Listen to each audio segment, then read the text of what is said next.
Well, hello and welcome to our broadcast today. Welcome to the Alpha Anywhere demo and Q&A session. I'm Dave McCormick here from Alpha Software. I'm pleased to be joined by our lead solutions engineer, Dion McCormick, no relation.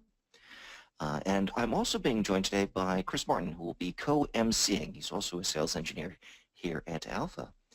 So before we begin, just two things to let you know. First of all, these sessions are recorded, and you can find a copy of the recordings at videos.alphasoftware.com.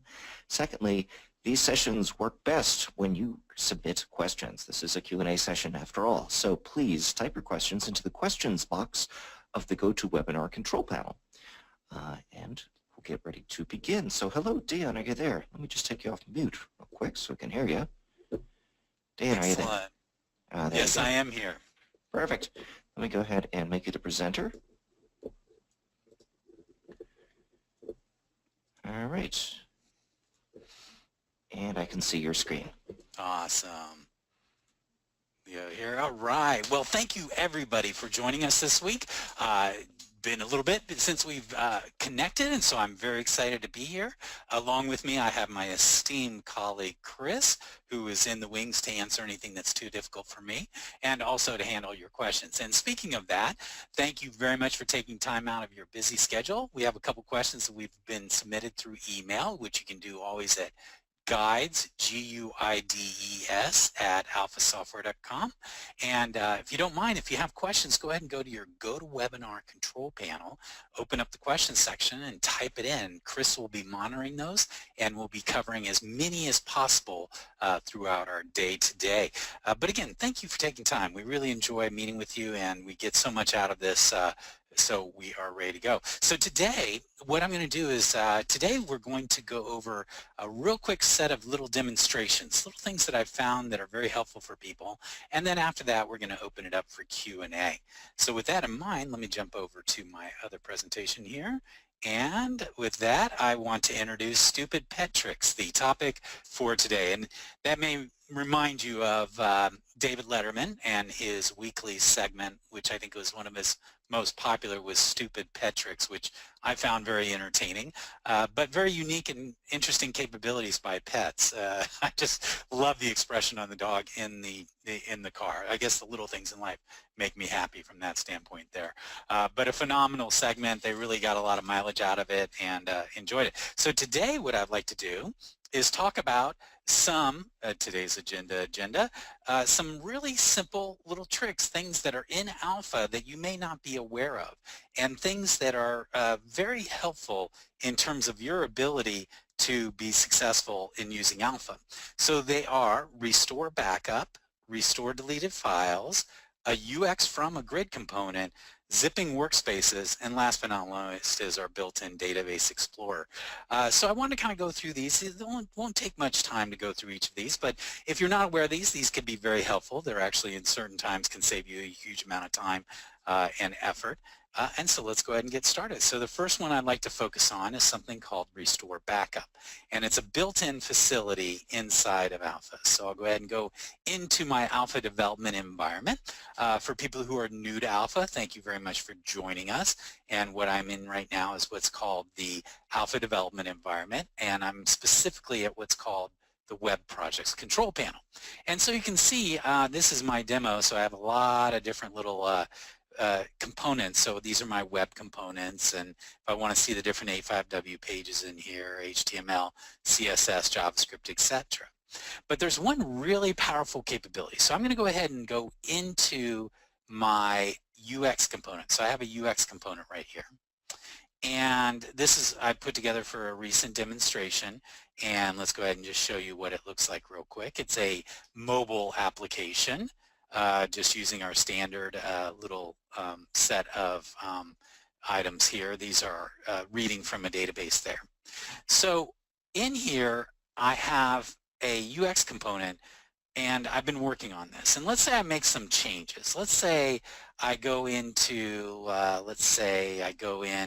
and I screw up something big, and I delete list of customers, and I save that. And I'll go, wait, oh, something's wrong there. Oh, there, uh-oh. and it goes through this stuff, and I go, ruh-roh, I've made a mistake, or I feel like I've introduced something I don't like if I added some controls that I didn't want to do from there. So, you know, you're kind of stuck with, well, what do I do? If I've been using like get version control, you might have a previous version which could help out. If not, then you're going to have to go back and reconstruct it. Well, Alpha has a very powerful function, so I'm going to go ahead and close out this UX control and go back to my web projects control panel. And what I'm going to do is I'm going to right-click on the control I was working with and go down to a menu item on there, again, right-click, called Restore Backup. And then I can click on that, and it's going to open up a little, little screen. And what it's going to do is show me all of my previous versions, because every time I save a component, it is going to basically copy it and save it, so I have an archived version. And when it does that, it actually puts in the time and date of that save and gives it a numerical number here. So as you can see right here, that I have my last one that I saved was right here today at about 12:04. But I have one right here that was done 2 days ago when I originally built this UX. So what I can do is select that item, and then down below here, click Restore this file. It's going to go, hey, do you want to restore this file? Boom, the restore is filed. So basically what it does, it takes that archive version and puts it back as my version that's in here. And now if I open this up, voila, my list of customers is back there, and I'm essentially gone back in time. So it's kind of similar to that Apple Time Machine deal where just basically it's tracking it there. Now, the beauty of that is you don't have to think about it, and it's going to automatically create copies of this as it goes. And you'll see your project files will get larger and larger because as you're saving things, it kind of restores them. But here's another little cool trick about that. So let's say, oops, don't want to open that. Let me go ahead and go back into right-click and restore backup. You know, let's say I made a change a while back before that. So it's very easy to sit there and say, oh, you know what, there was actually some other things I did. So let me go back even farther. So let me go back on at this time right here. So I'm going to go there and restore it there. And now I open it up, and whatever the state of this UX would be at this point is there. But you can go, oh, you know what, I went too far in the past. So I'm going to actually go back in, go back to my restore backup, and actually come back to my previous version. So the neat thing about that is that since I have all these versions, I can kind of restore whichever one I want, and I can go back in time and actually then back in the future. And I've had situations where I've deleted a capability, and so what I want to do is I don't want to have to go back to this one and add in everything I did. What I'll do is I'll go back to an old version, copy some items out of there, either code or components or elements, and then once I've copied them, I come back to my current version and paste them in. So it's very flexible. It's very powerful. You know, essentially you can go back in time, grab some stuff, and then immediately come back to where you were before without having to go through and reconstruct everything. And so there's a couple different reasons. Oh, yes, go ahead. Sorry, there was a question I had to do. Is there a way to do diffs between the different backups? At this point, these are binary files, so the answer is no. But there is a new feature in here, and this is where Alpha is going to, is that if I go down here to the properties and I go to, let me type JSON on here. There is a way now where we can actually save the representation of the components as JSON, and therefore you would allow you to do a diff between the two of them. And I have to find out where that is. Let's see. I don't know. I know that's, and I'm not sure what the state of is it at this time, but the intent is we're moving more and more where save component format. So you can actually save this as a JSON or a binary. So I guess as it is right now, and I haven't tried this real now, is that it's actually going to save the format as JSON, and you could do a diff between two JSON files and find the differences between them. And that's a relatively new feature that just came out a while back. We were always binary, which kind of limited it, but now they're starting to move where you can have JSON as the method for saving the component. Go ahead. So if you're using like a source control for like GitHub, you can then see the differences between the two different versions using GitHub. Yes, and it's going to be easier than having to load them and see them inside, you know, kind of swap back and forth from there. So that's the first stupid pet trick. The idea, if you have a component, you right-click on it and click Restore Backup, then it saves. Whenever you save the component, it's putting basically a version on there. This is not a substitute for version control because it's on your local system. If your system crapped out, you'd be in trouble. So you'd still want a version control, say like something like GitHub or Bitbucket, where you're storing it off-site and doing it. Plus, that also supports team activity. But I'll tell you, there's been many, many times where all of a sudden I've done something and done something very stupid, i.e. stupid pet tricks, and I've gone, ruh-roh, I really shouldn't have done that. Within a few minutes, I can go back in time, correct my problems, and move forward and not have to spend a lot of time recreating the wheel. So that sounds there. So that is Restore Backup, which is very, very powerful. So our next stupid pet trick, and it's very similar to that, is Restore Deleted. And so with Restore Deleted is a very similar capability. So let me go ahead and go back into my development environment. I am at my Web Projects Control Panel, and I'm going to go ahead and take MEG-UX, and I'm going to go ahead and delete that. And it's asking me, do I really want to do that? Yes. Okay, so now MEG-UX is not in there. But Alpha has a nice feature where if I right-click on the white space, don't click on any specific item, and you go down to Restore Deleted Files. Oh, Chris, you may want to put on mute during the typing. And then you click Restore Deleted Files.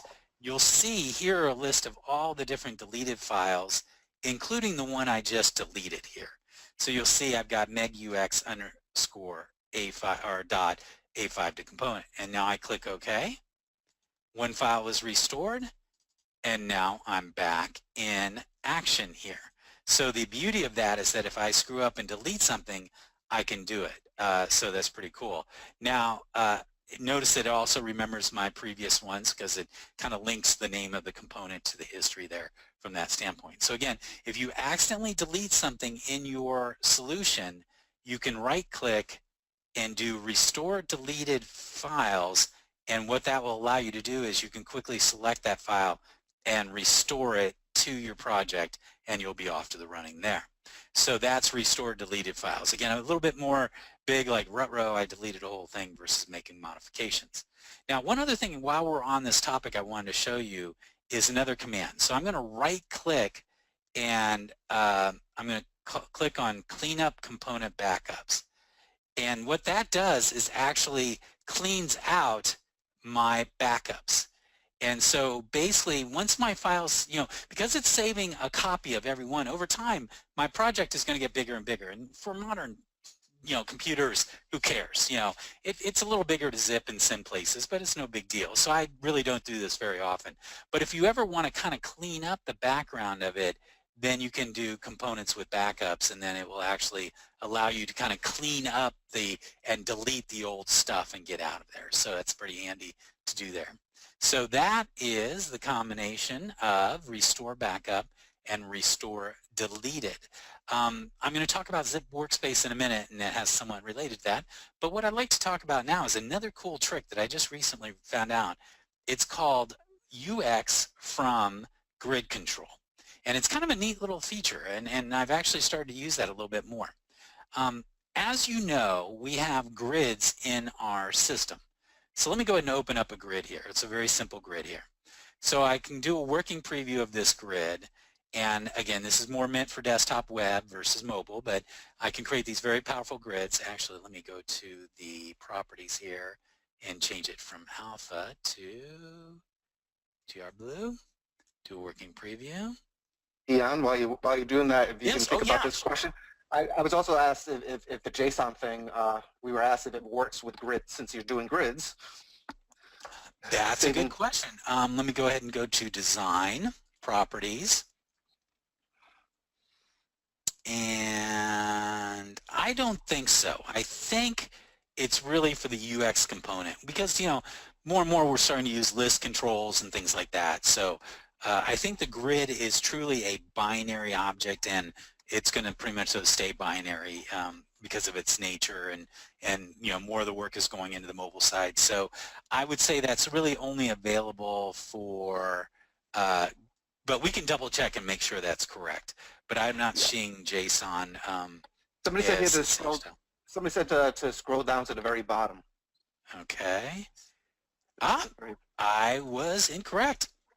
It is formatted JSON. So I can actually save this grid as either a binary format or formatted JSON, which will allow you that differential capability from that. And down the road, the other cool thing about formatted JSON is that if we can save it as JSON, then you should be able to edit it and reload it. I don't say go do that right now, but down the road, we're very excited about being able to auto-generate certain things using JSON versus having to build it in the user interface. Kind of really fun stuff from that standpoint there. So you are correct. We actually have the ability to do formatted JSON for both the grid and the UX components. So grid, great capability. You'll notice this grid has the actual grid itself, a search component, and if I click on something, it's actually opening up a detail view, and then I can have a detail view. So for quick and dirty, I'll tell you, grids can't be beat. I mean, you can put stuff together in minutes to be able to put something up and off to the races from there. Now that said, there are times where you want to be able to say, you know what, instead of linking to the detail view, what I'd actually like to do is launch a UX component to edit this record. Because now with a UX component, you have a much broader set of control over how to clean up or, how to present it. You have more capabilities. You can lay it out in much more detail. The detail view within the grid is fairly flexible, but nowhere near the UX control. So what I would normally do is I'd have to go back in here. I'd click New. I'd go Web Component, UX, and then go through all these pieces here. I'll start with a blank one, and then I would go through and build this there, and the easy way to do it is I click here and say populate list from a table and point it to the table. So as you can see, there's some mechanisms there. I'd rather just have it create a UX control for me. So instead of going through all those mechanics, what I'm going to do is find my grid control, and I'm going to right click on it and go down here to the bottom, and you'll see it says create UX component from this grid. So I'm going to go ahead and click that. So now what it's doing is it's asking me, okay, I'm going to create a UX component for you. What do you want to call it? And so I'm going to go mdemo_UX and click save. And you'll notice in a moment, dun, dun, dun, dun, dun, it is generating the component. It's analyzing it, putting it together. It's got the grid. You'll notice now I have a new component in here called mdemo_UX. So I'll go ahead and open that up, and you'll notice that it's already created the controls for my grid. It's actually added the submit and reset buttons. It has also put everything in there, so it's ready to go. Now what I can do, if you notice this is a working preview, it's all set. You do some formatting there. You also check out the data binding, and you'll notice that, oh, no, we'll do that. Then you have to do just a little bit of data binding there. But the benefit of this is that it saves you about 4 or 5 steps. You can just say, boom, create this UX control, and then you can combine that by going back to your grid. I go back to my grid. Where's my, that's wrong there. Grid, and then I can go in here to my fields. I can insert a button, and in that button, I can use the open a UX component to edit the current road or record in a grid or add a new record. So let's give that a try. So I'm going to go ahead, and now that I've done that, I'm going to go ahead and point to my UX that I just created. So let's go ahead and go to, and it was mdemo, yeah, mdemo, UX, and then I'll click OK. And I'm just going to go in here and call this edit, and I want to move that to the very beginning. So we'll give this a try. I think we may have to do the data binding, but let's give this just a real quick try. Okay, so now I have my new edit button, so I'm going to click here. And yeah, so I have to set up the data binding. It doesn't do that for me automatically. But the benefit is now all I have to do is go into data binding. So I go back to my UX. You'll notice it's created all the elements here. I can go into data binding. I can specify the table, the one I just used right there. Oh, that connection string. I won't go through it here, but basically once I've done there. So the beauty of it's called the UX from grid, is that it's going to automatically kind of create the grid or take the UX, find the right fields, put them on there. You have to do a little data binding there, but it will save you about 4 or 5 steps so you can move a little quicker. So that's a neat little trick I found recently, and you'll find that it's very simple to use, very easy, and if you have a lot of grids, you can immediately create a bunch of UX controls, and then once you have your UX control, you can go in and start editing and modifying it to your heart's desire. So I have 2 other ones I want to show today. So I'll go to Zip Workspace, and this is a really handy one. Go ahead and go over here.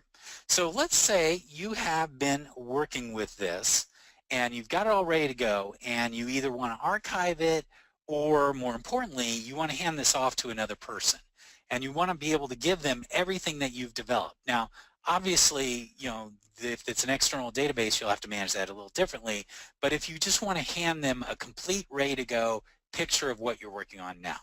So there's a very easy way to do that. So what you do is, first and foremost, that feature is in the traditional control panel. We spend most of our time in the Web Projects control panel, but I'm going to click here, Control Panel. And then I'm going to go to Tools, Zip Workspace. So traditional control panel, and then the menu up here will change, and then you want to go to Tools, Zip Workspace. Now what that will do is it will open up a little screen in a moment. It's collecting all, I've got a lot of files in here, so it takes a moment. Dun, dun, dun, dun, dun. Come on, there we go. Okay, so it first thing it's going to do is ask me, where do I want to zip this to? So let me go ahead, and I'm going to go ahead and go to my desktop, and I'm going to call this Test Zip Workspace. So I'm giving it the name of where I want to put it. Okay, now I've got a couple things. Do I want to compact the files, which is nice when you're transporting it. I don't include the absolute file name because I want them to be able to zip it, unzip it at any location they want to. Now it's telling me what files to zip. In this case, it's going to grab everything in there. Very important is I want to include my web project files. That's everything in my web projects control panel, which is where most of it's going. And if I wanted to, I could add additional files to this. And then I click Zip Files. This will take a moment as it goes through and zips this. And what it's doing is, since I have a larger control, it's got a bunch of files it's doing. So it's going through that. Dun, dun, dun, dun, dun. Yep, there it's still going. And what it's doing is going through my whole project, grabbing all the different files on it, zipping it up, and putting it into a zip file. And in a few moments, go back to my file browser. Let's go to the desktop. You'll see this is in process. It's building it right now. But what's going to happen is, in a few moments, there will be a zip file that will be on the top of my, or on my desktop. Now I can put that into Dropbox, or I can email that to someone, and they can unzip that file, and they'll have an exact duplicate copy of my project. And often this is really handy when you're getting someone set up. Like let's say you're handing something off to someone. You can just zip it up, send it over to them, they can unzip.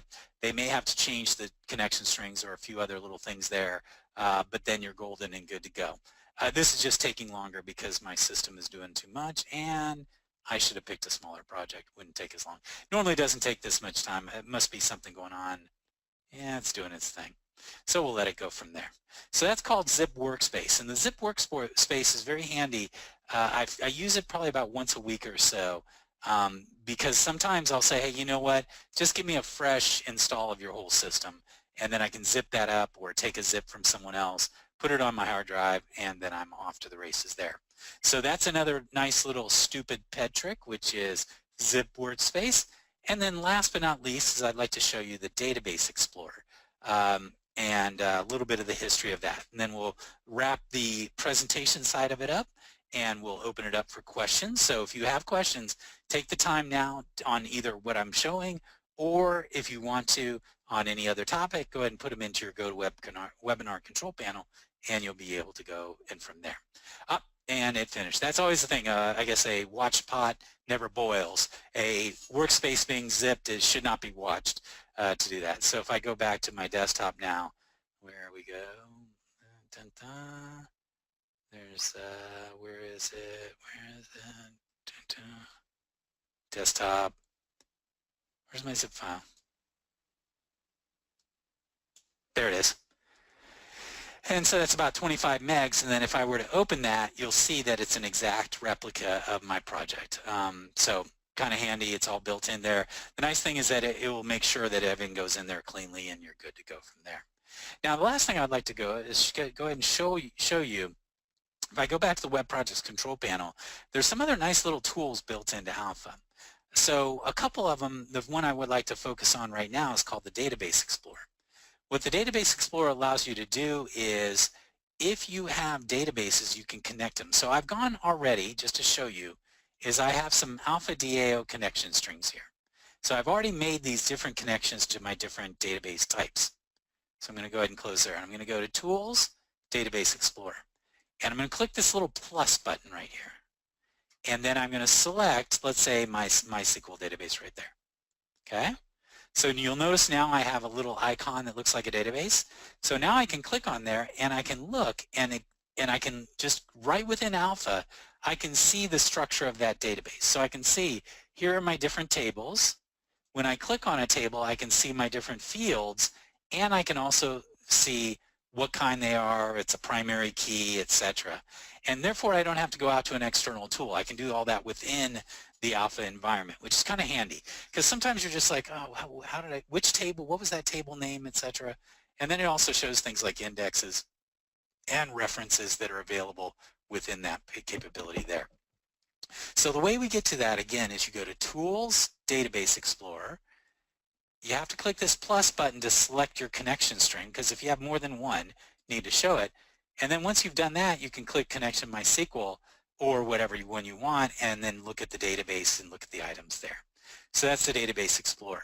There's another neat little tool too, if I want to go ahead and, since we're here, might as well show it, called the SQL Query Genie. Now, more and more realistically, there are just such really good database management tools, especially for SQL Server and MySQL. For instance, I use Navicat as my primary tool for that. There's some very good open source ones that are available, and they're very powerful there. But sometimes you just need to do something quick and dirty. Within Alpha, you have the ability to explore, but also do something called the SQL Query Genie.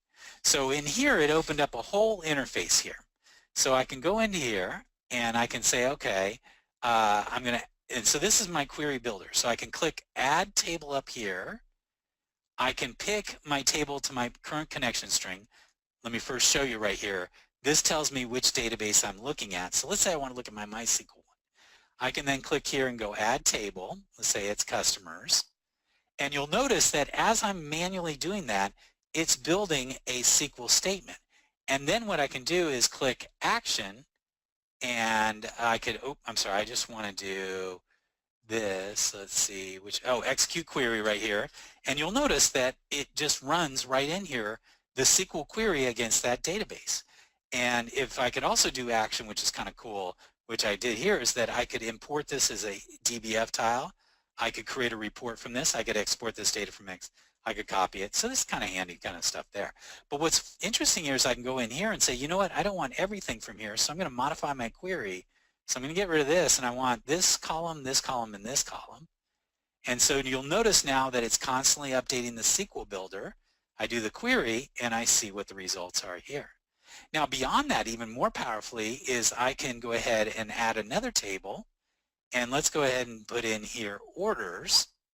And notice that it's asking me, hey, what do you want to do? Oh, well, we have a join. So the customer ID is linked to the customer ID here. So what I'm doing is basically saying I'm adding a new table. That table orders is related to customers. And you'll notice it now created a join. And you'll notice that it's building that for me. And then I can go into my columns, and I can have both my customers data, but also my order data on here, and execute it. And now it's giving me not only my primary table data, but also my secondary table here. And I can do things like filtering, I can order things, I can group it, I can do a lot of really things in here. And in here I can also do things like give it an alias, do a sorting on field, etc. But what it's doing behind the scenes is it's building a SQL query. And now I can copy that query, and that query can be used in Xbasic if I'm running like a script that I need to run, or I could actually copy and paste that into a grid component or into a UX or any kind of, so it's built into there. And so the way to get that, again, is we have under the Web Projects Control Panel, we have the Database Explorer, but we also have the SQL Query Genie that allows you to build sophisticated queries right within Alpha.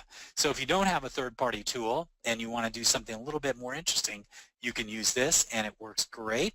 And handy, you can save this. So you can save this SQL to a text file so you can use it later on. You can copy the SQL to the clipboard, and you're good to go from that standpoint there.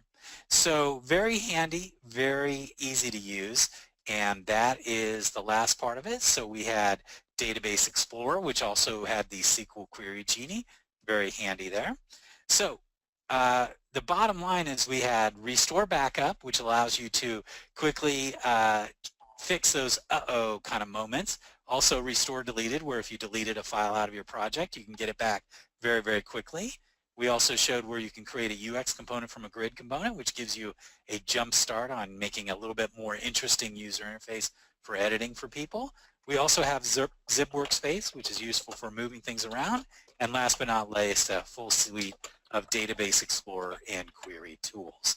And so that is today's agenda. And so with that, I'm going to turn it back to Chris, who has been monitoring your questions, and we will do our best to answer those for everybody. Yeah, I'm trying to do my best to keep up with them all. I know, really, that's great. I give Dave a lot of credit that he tries to keep up with this, because there's a lot of questions, and I'm trying to answer some of them as I'm going along. And unfortunately, some of the questions that were asked were about something you were covering at the time, and when I go back to it, I really don't know what they were talking about. So well, and that's what Chris, yeah. If we answered a couple questions, what I would say, let's start with you. Just go ahead and repeat those for everybody, because other people don't see that answer, and then let's take some of the other ones that are unanswered at this time. Oh yeah, actually, the ones that I answered on my own, I basically I sent it to everybody, so they should be able to. Oh, okay. I sent the response to everybody, so they should have been able to see that. One of them was, do you have to turn on the back revision feature? I'm not seeing any backups when I do a restore, and I responded basically that you have to basically do a backup first, and then you'll see the backup. So I guess that was missed when you covered it. You have to do a backup first before you do a restore backup. I see. In terms of if I'm doing a tool. Zip Workspace, is that it? A backup restore. Oh, I see what you're saying. No, okay. What it is that if there's two things. If I restore backup, it's automatically by default doing that. So the moment you start using the tool, it is on by default. So let's do that. Actually, let's prove that. So I'm not and I'll do a UX here, and I'll go ahead and click OK. And I'm going to go to Controls. I'm going to add a little piece of text box here. And I'll say, hello there. I'll go ahead and save this. And I'm going to call this backup experiment demo _UX. So I've saved this. Now what I'm going to do is I'm going to add some static text here. And I'm going to go, hello world. And I'm going to save that. So now I've saved it twice. If I go back here and I right-click on the control, restore backup, you'll see that it's immediately starting to do that. So this is my first one, my second one. So this is again, it's great because the key is you're not going to remember to enable it. So it's on by default from that standpoint there. And then you can do a couple things here. You can delete that backup file. So if you want to kind of clean this up yourself, you can do it. You can open the backup folder, and this is it. Now notice, check it out. It's using its own naming conventions, so you really can't tell what's going on, because it's doing everything by unique IDs in case, you have a couple different projects or something like that. So it's handled there, and then you can also show the file name of that information here for this particular backup. So if I wanted that control, I could sit there and click on it, and this is the exact file that it is saved in the background. So it doesn't do like backup experiment demo _UX 1, 2, 3, 4. It creates its own naming convention, and but it still gives you the visibility to do what you need to do.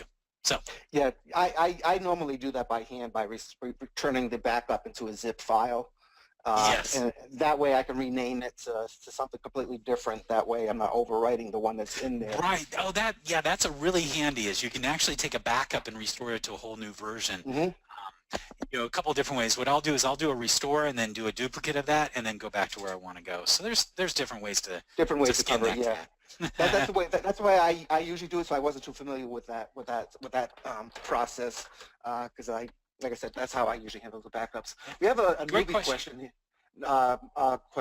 Multi UX project. How do I share data values between the different UX components? I am currently using the get parent object to get the values from the calling UX, but it's a little chunky when I'm 3 to 4 UXs deep. Any suggestions on how to handle that? Interesting. Okay. So, the best way to handle that, I've found out, is really that parent object is sort of because with and this I got from a Selwyn video a while back, is that I had a situation where I had like a parent UX and then I had a grid, and in that grid I did a bunch of different stuff. And so what I wanted to be able to do was communicate back up to the grid. Now, one thing I have found is that, and I'll have to double check if it's nested, is that if you call a JavaScript function and pass it a parameter on a child UX, and that JavaScript function happens to live in a parent UX, it works, meaning that you can call JavaScript functions on a parent, and therefore then you pass it the parameters from the child component. So that may be something to look into. Is basically the idea behind it is that you have a parent UX and then you have an embedded component which is a child UX. And on that parent UX you put a, actually let's see, if people are interested I'll do like, let's try this real quick. So I'm going to do this very simple. I'm going to go UX and I'm going to click OK. This is a simple one. And so I'm going to go controls, static text, and I'm just going to call this parent UX. And I'm going to create a JavaScript function here and say hello, and then alert hello. Okay, so this takes a little code. So basically on the parent one here, and so I'll go parent message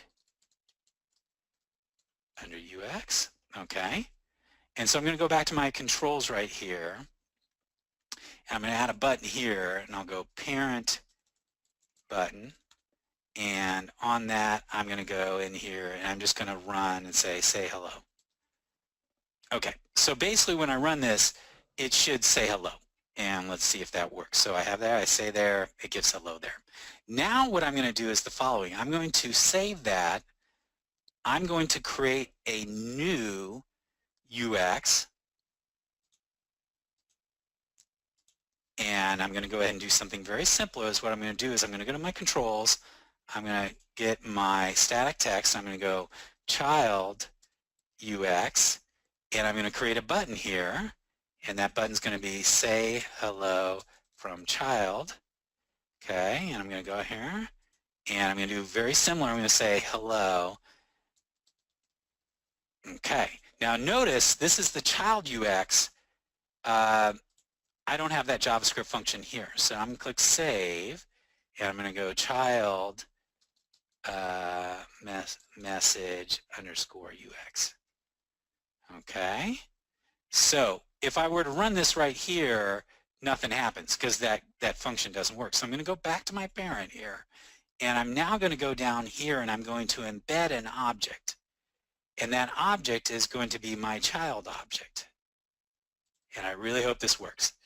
So now I have my parent object with my JavaScript function. I have my embedded object, and let's see if this works. Okay, so this is my parent. I'm saying hello. Now this is my child UX, everything in here. And in fact, if I could spell, it'd be even better. And check that out. Isn't that kind of cool? So what I'm doing is I'm clicking, this is all that child UX right here. I'm clicking it. When it executes when it executes the JavaScript, it passes it up to its parent. And its parent says, hey, oh, I've got a JavaScript command. So the way to experiment with this is now what we can do is go to and first I want to change this because I don't want to look like too much of an idiot. Too much more of an idiot. We could actually go to the parent here, and I'm going to go to my JavaScript, and this is where I'm really flying there. So I'm going to say the message, and just alert the message. Okay. Does that look right? I don't do a lot of JavaScript stuff. Does that look? Well, I'll find out in a moment. So first, sorry about that. I was answering some questions in the background. Yeah, let's try and answer them with the people here. Okay, so now I've changed it so I pass a parameter to that JavaScript function. And then I'm going to go here. So notice I clicked there. So just real quick, what I did is I took my JavaScript function, instead of just saying something hard-coded, I passed it in a message. So now what I do is when I click this parent button, I give it this message here and it shows it. Now what I'm going to do is I'm going to go to my child one. I'm going to go here, and the message is hello from the children. Okay. So now what I'm going to do is I'm going to go back in here. I'm going to do my working preview. Again, this is a test. Now I'm going to call that from my child component, and I'm going to give it a different parameter. So this is a nice way to handle it. Because basically, you can create your JavaScript functions at your top levels, and then execute that function from a child component knowing it's going to be a child, and pass it the data it needs. Boom, then the data comes into that JavaScript function. You can do whatever you want with it. So this is really handy, and I literally discovered this about 2 weeks ago. I was working with someone. It really is a very simple way to pass information from child to parents. You just have to kind of lay it out and say, okay, the JavaScript is going to be at the top level at that, and then I'm going to call those commands from there. So I hope that's helpful, but that's really, really powerful in terms of, you can kind of compartmentalize and create these master functions at the top level that, like this, the situation this came across is someone had a grid. What they want to do is every time that grid got saved, they wanted to have the UX that held that grid update a whole bunch of like totals.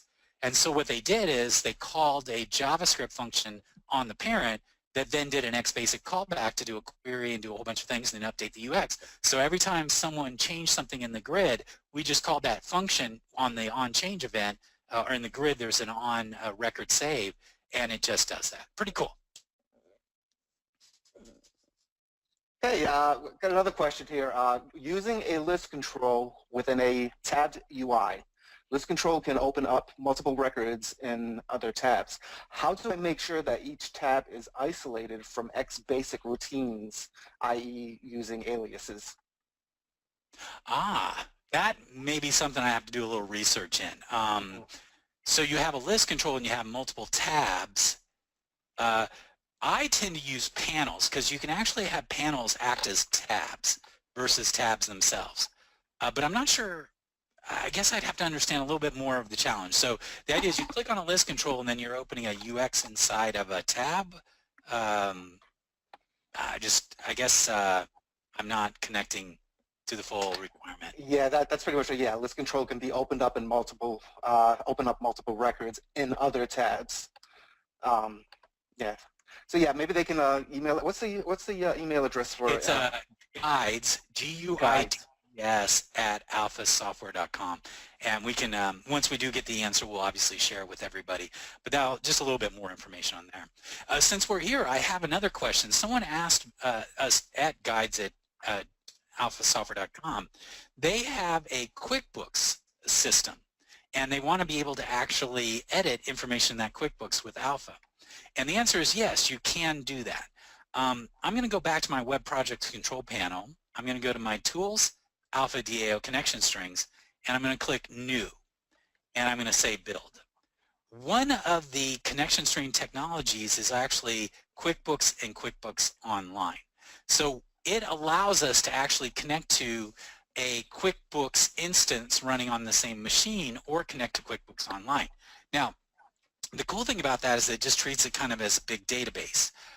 The key you have to understand, though, is that this capability of QuickBooks is supported through a third-party ODBC.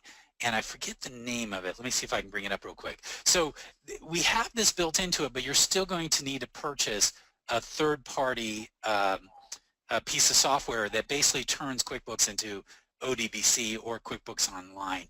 And let's go Alpha Software QuickBooks Connector.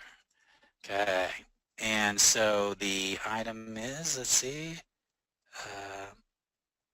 it's QODBC. So the basic capability is built into Alpha, but when you want to actually do it, you need to download from QODBC.com the actual piece of, it's basically another executable that goes onto your server that then actually talks to QuickBooks from there. And it's very reasonable. Let's see right now, it's not, let's see if it's just QODBC. There's different versions. There's QODBC Online for point of sales, for just open there. But you know, we're talking about for a single user $150 for a server, then you'd be talking about $500. But the amount of time it would take you to write that manually would far dwarf that. But it's built into Alpha, and the cool thing is once I have my, you know, that piece of software on here and I've done my connection string, the great thing is then all of our capability of creating grids that maybe read against QuickBooks, to insert elements, all the Xbasic functions, everything works just the way it would if you were using it with like MySQL or stuff like that. So it's very cool. We have a number of customers who they'll do things like, for instance, they'll have invoices being created on the fly inside of Alpha, and instead of having to retype those in QuickBooks, they'll actually insert those into QuickBooks, mark them, and vice versa. They can read that data back out of QuickBooks to see if those invoices have been processed and paid, and it's very, very handy. So that came in on a question. So it's built into our technology, but just to give you a heads up, you will need to go to QODBC.com and pick up a license from them because obviously they're providing the actual mechanism to talk to QuickBooks, but very reasonably priced for what you're going to get and how fast you're going to be able to use the QuickBooks integration. Okay, I think we have time for more questions. Yeah. We have 15 minutes. I'm not too sure about this question. When using live preview, is it possible to add command line options that Alpha will include in addition to the file path of the HTML page that is being opened? For example, live preview, yeah. For example, inserting the following option to Chrome will open DevTools automatically. That's a really good question, and I think the way we can handle is the following, is that, just to explain a little bit more, is that let's say I open up this and I just do, if I do a working preview, it actually just operates right in here. But if I do live preview and my server needs to go on while that's launching, on my system, if we go to A5 WebRoot, and I go down here, there is a live preview folder. So it's on C, by default, C A5 WebRoot live preview. And what's going on when you do live preview is it actually publishes this file to that folder and then starts and then runs it off of the built-in application server. So it's much more closer to what you would see. And in there you can enable things like security and other pieces here. So you can see now I'm running here. It looks like working preview, but on here is a file inside the live preview folder, you know, for child. Which one is it? It's called child. There it is, child mess. Notice it's created this file right here, child message UX page layout preview. It's an A5W page, and then it includes that folder. So it does that for you. Now, back to the question at hand. The question is, when I'm running in live preview here, first, if I am depending on any other files, I have to make sure I have a copy of it here. So for instance, if I have a Bootstrap or I'm using some CSS or some images or things like that, I'll make sure that I copy those into live preview. So when I do the actual live preview, when it grabs that data, it's grabbing it from the live preview folder, much like it would be on a server there. But there is a method that you can do, and let's see if it's in here. Is that? Ah, here we go. Okay. No, this is for simulating it when you're in working preview. So just, I apologize. I don't have like a bing, bing, bing, but I'm going to give you the hint on how to do it. Here you could have, and using this right here, you can detect whether you're in working preview or live preview.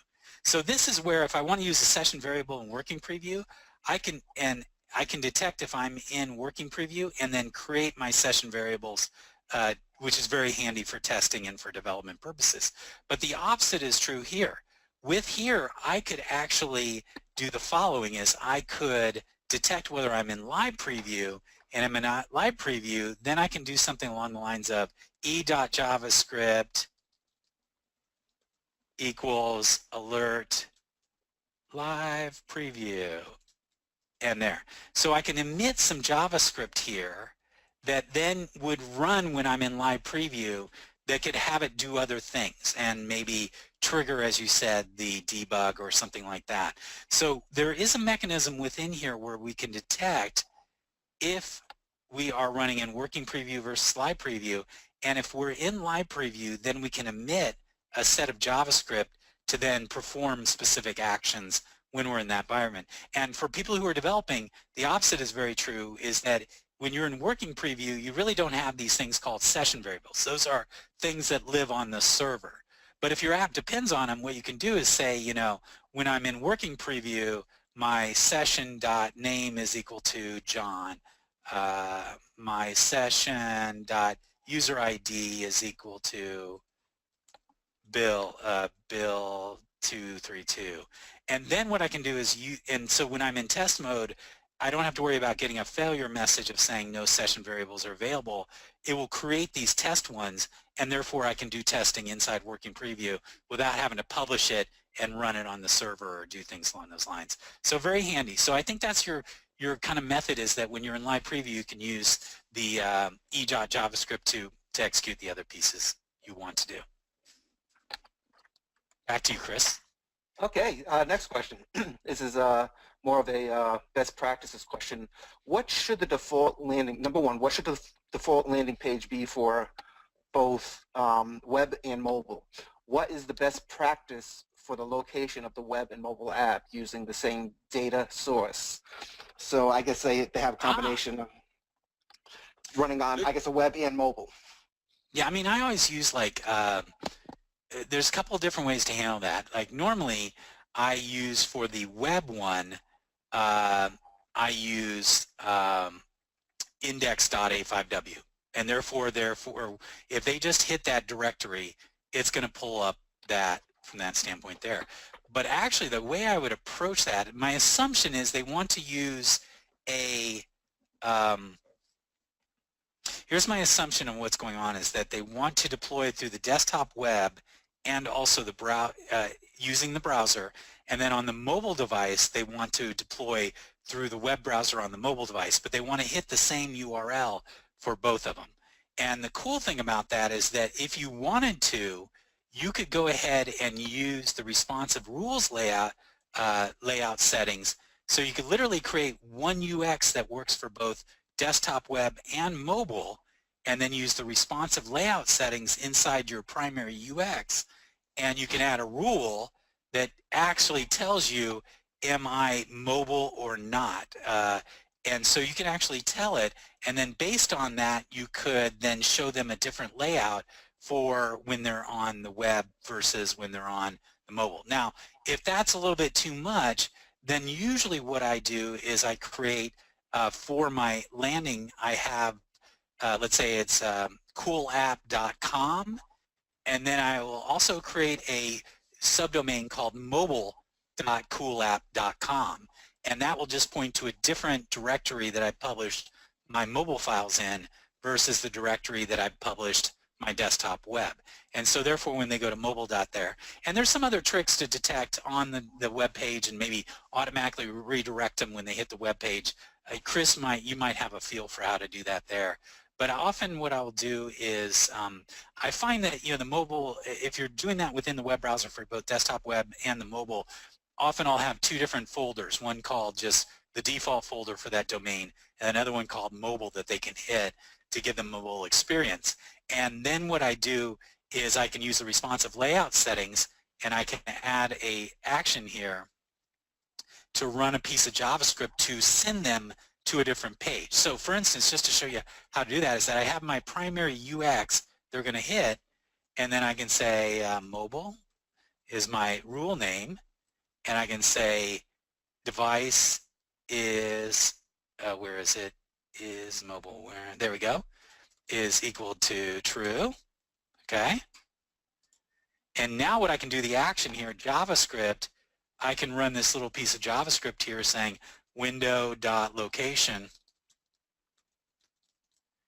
and then put in, say, slash mobile slash index.a5w. Okay, so what will happen is when the person hits this UX on the first page, it's going to run this and it's going to say, oh, you know what?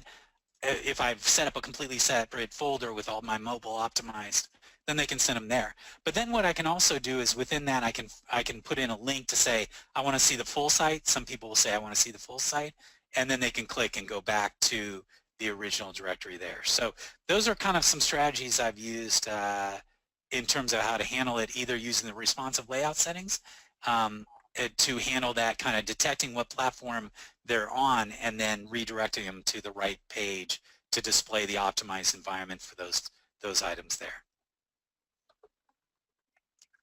I think we have time for one more question, and I hope that's helpful. Okay. I'm trying to find the question now, but I kind of lost. You're fired, Chris. I know I am. There's a lot of questions, so a lot of people are going to have to resubmit their questions to the. Well, and we track all those, and we'll try and get back to them next week. You know, we review those, and we really appreciate. We want you to be happy with our service, so we focus on making sure we try to answer these as much as possible. The question was, oh, go ahead. Yeah, the question was. I still can't find it. I don't know what happened to it. It was basically when doing a publish, you know, how can they prevent it from completely overwriting the previous web space? Because they have some stuff that they want to save. So when they do a direct publish, how do they prevent it from completely overwriting? Okay. So the key question I have is that what you're publishing to. Alpha has two different app servers. One is the standalone app server, and the other one is the IIS. Now, currently with IIS, it's all or nothing. When you publish to IIS, it's going to delete and recreate the site on IIS. That's how it is now. Now, our development team is working very hard to make incremental publish available on IIS, and we anticipate that will be available a bit later this year. So if you're IIS, there's not much you can do around. You're going to have to, because what it literally does is goes to IIS and tells IIS, create a whole new site and then upload all these data. So it's a big all or nothing. Now, when you are using Alpha on a regular one and I want to publish to it, when I click the publish here, first I have the option to say, should I submit all of my files, only some of them, or the current file that's currently selected? Now, the other thing that's really important here is something called publish support files. So if you only want to publish this one single file, so for instance, if all I wanted to put on my server was this UX component, then I would click current file and publish support files turn off. And there's a little information about what goes on. So therefore, all it's going to do is take that UX component and move it from my local machine up to the server. If I include the support files, then it's going to include any referenced CSS and some other secondary kind of files that support the implementation. So if you want the cleanest publish, you can get rid of publish support files, select an NFL file, and off to the races there. Now, the other option, which is purely available, and I've done this before, is that you can actually publish this to a local folder and then use a manual upload of it to the server.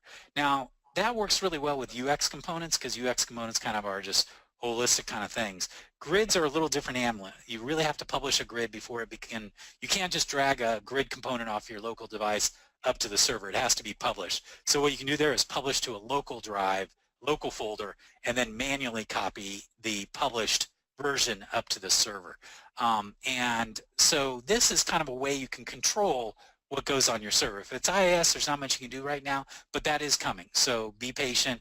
The teams, they understand they want to go to incremental publish. That'll be great. If you're using standalone IIS, at this point in time, pick your profile, click current file, publish. You can publish within here, or what you can do is publish locally, or just if it's like a UX component, you can literally use an FTP program to move it from your local drive all the way up to the server, and that's your cleanest, simplest kind of sort of minimalistic publishing capability that you have. But again, that will really only work with UXs and other secondary files, things like Xbasic files, like if you have some modules, Xbasic models, that will work there. If you're talking about grids, a little bit more mechanics from there. So I hope that gives you a little bit more pointers on what to do there. Yeah, and I did finally. Oh, yeah, go ahead. I did finally find the question. Yeah, and it was referring to IIS direct publishing to IIS. Yeah. Mm-hmm. So there's not much you can do now. But that is, again, take heart. The team's working on it very, very hard. I'm not sure when they're planning on delivering that, but that is a key goal for this year, is to get that so your life will be much simpler, and publishes will happen faster, much easier to go.